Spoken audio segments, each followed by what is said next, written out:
Hello, what's up guys? At ako nga pala si Plan Motif at nandito tayo sa panibagong video kung saan tatalakayin natin yung mga bagay-bagay na sinusundan ng pera.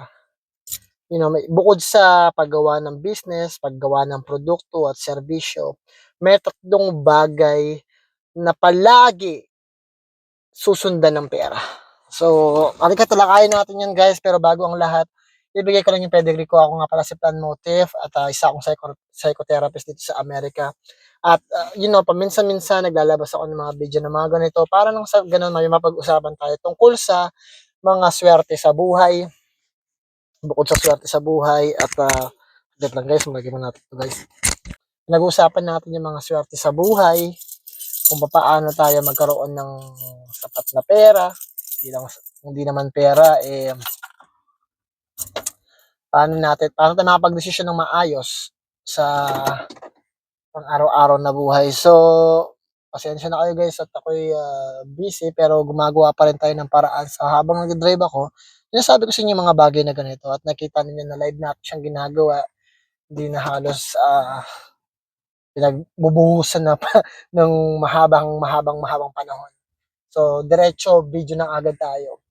So, una, kung bago lang kayo rito sa sa video natin, huwag niyo kalimutan mag-subscribe, i-like, i-share yung video natin at nang sa ganun mas marami pa tayong matutunan, ay matulungan at may marami matuto sa atin sa channel natin.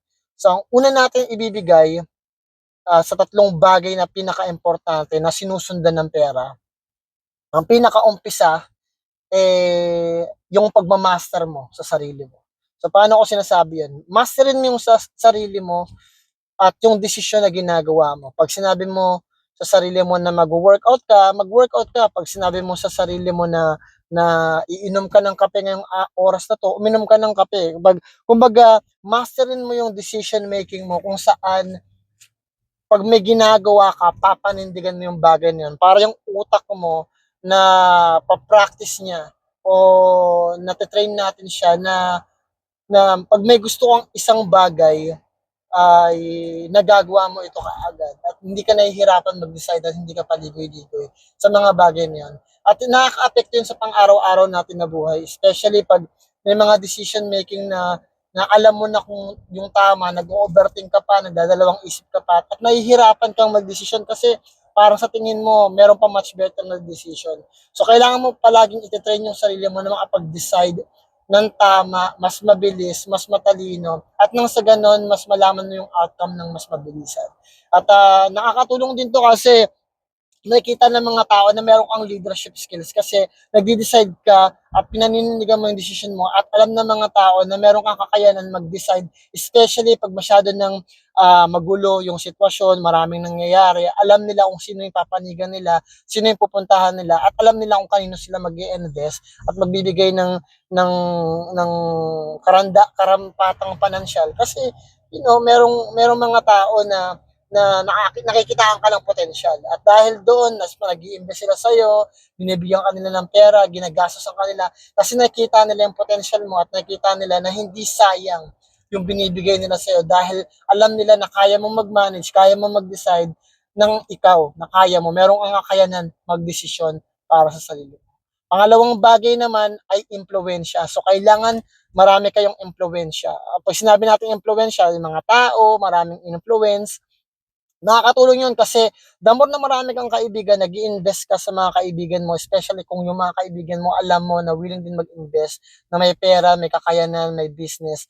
Ipakita mo na galante ka rin, ipakita mo na kaya mo silang i-handle, ipakita mo na kaya mo yung sarili mo sa around nila, sa paligid nila. Kasi may mga tao kasi na pag nai-intimidate sila, pag meron silang mga kaibigan na may kaya, mayaman, tas parang hindi sila makapag-produce. So, kailangan mo rin talagang magbigay kahit pa paano, yung ibang mga mayayaman, nagbibigay talaga 70% talaga, binibigay nila kung ano nasa pocket nila.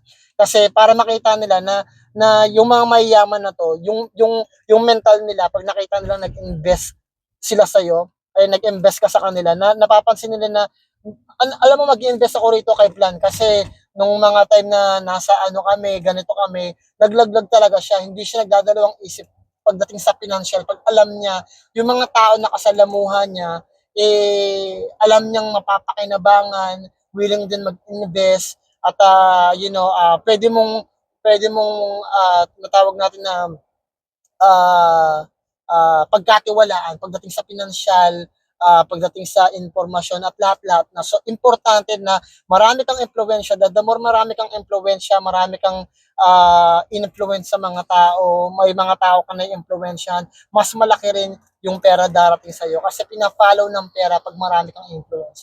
So, sa umpisa, masterin mo yung sarili mo kasi pag marami kang kakayanan makapag-decide, mas straight ka makapag-decide, pumapasok yung pera, pina-follow ng pera yung leadership. So, pangalawa, yung influence. So, pangatlo, sa idea na to, so yung pangatlo naman ay isa rin sa pinaka-importante. Actually, in no particular order naman to eh.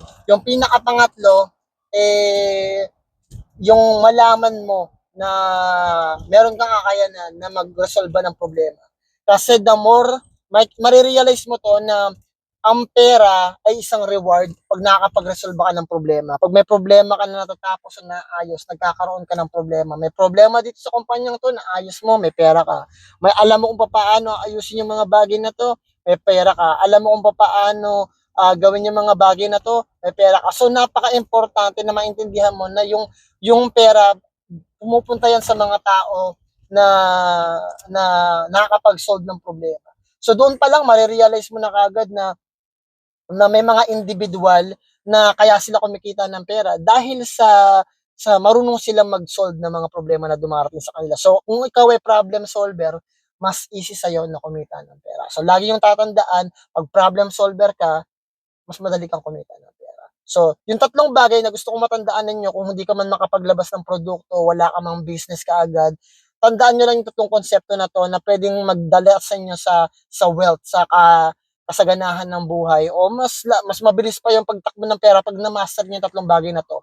Yung umpisa, influence, may impluwensya ka. The more na marami kang impluwensya tulad sa TikTok, Facebook, kahit saan pa yan, pag the more na meron kang impluwensya, marami kang na-impluwensya, pumapasok ang pera sa iyo. Pangalawa naman, pag meron kang leadership skill. Pag may leadership skills ka, kaya mo mag-create ng kahit anong klase ng business, kaya mag-create ng kahit anong klase ng plataforma na pwedeng magpasok ng pera sa'yo. So, kailangan mo ng self-mastery. Kailangan alamin mo at makapag-decision ka ng tama para yung mga tao pumanig sa'yo. Pangalawa yun. At yung pangatlo, kailangan marunong ka mag-solve ng problema at nang sa ganon, pag may problema kang nasusolusyonan, yung reward ay may pera ka. So, ganun pa man guys, sana na may natutunan kayo sa maliit at mabilis na pag-uusap natin. Huwag niyo kalimutan mag-subscribe, like, share yung video natin. Ako nga pala si Plan Motive. Galingan niyo sa lahat ng bagay na gusto niyo gawin sa buhay niyo, sa pamilya, mga ibig niyo, mga tanong, paligid sa inyo at gets na. Huwag sa lagi palagi. Plan Motive nga pala ng group na. Peace.